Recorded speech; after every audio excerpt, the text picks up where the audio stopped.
រដ្ឋបាលខេត្តកំពង់ចាមប្រពៃពិធីបុណ្យចម្រើនព្រះជន្មព្រះមហាក្សត្រនៃព្រះរាជាណាចក្រកម្ពុជាឯ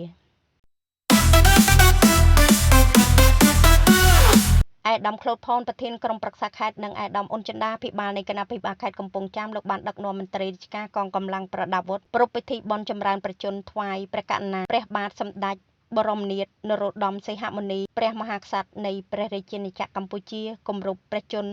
72យាងចូល73ព្រះវស្សាដែលបានធ្វើឡើងនៅថ្ងៃអង្គារទី14ខែឧសភាឆ្នាំ2025នេះ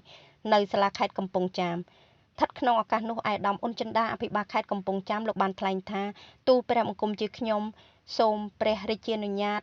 តាំងនាមក្រុមប្រឹក្សាគណៈអភិបាលខេត្តមន្ត្រីរាជការកងកម្លាំងប្រដាប់អាវុធព្រះសង្ឃនិងប្រជាពលរដ្ឋទូទាំងខេត្តកំពង់ចាមជាកូនចៅ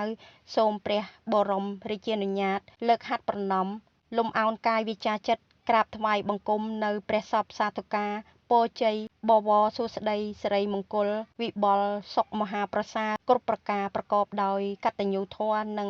កតវេតេធម៌យ៉ាងជ្រាលជ្រៅបំផុតចំពោះព្រះរាជាបញ្ញាញាណឆ្វេងយល់ឆ្លៀសវៃនិងព្រះរាជកម្មដ៏ឧត្តមឧត្តមថ្លៃថ្លាប្រកបដោយព្រះគុណធម៌ព្រះមនុស្សធម៌ចំពោះជាតិមាតុភូមិនិងប្រជាជនទូលព្រះបង្គំយើងខ្ញុំសូមបួងសួងដល់វត្ថុស័ក្តិសិទ្ធិនៅក្នុងលោកមានទេវតាឆ្នាំថ្មីទេវតាថែរក្សាព្រះមហាស្វត្តិឆ័ត្រព្រះបារមីនៃអតីតមហាក្សត្រព្រះមហាក្សត្រីយានីខ្មែរគ្រប់ព្រះអង្គប្រោះព្រំនៅទឹកអមរិតប្រសិទ្ធពរជ័យបវរសួស្តីសិរីវឌ្ឍនាមហាប្រសើរថ្វាយព្រះករុណាព្រះអង្គម្ចាស់ជីវិតតម្កល់លើត្បូង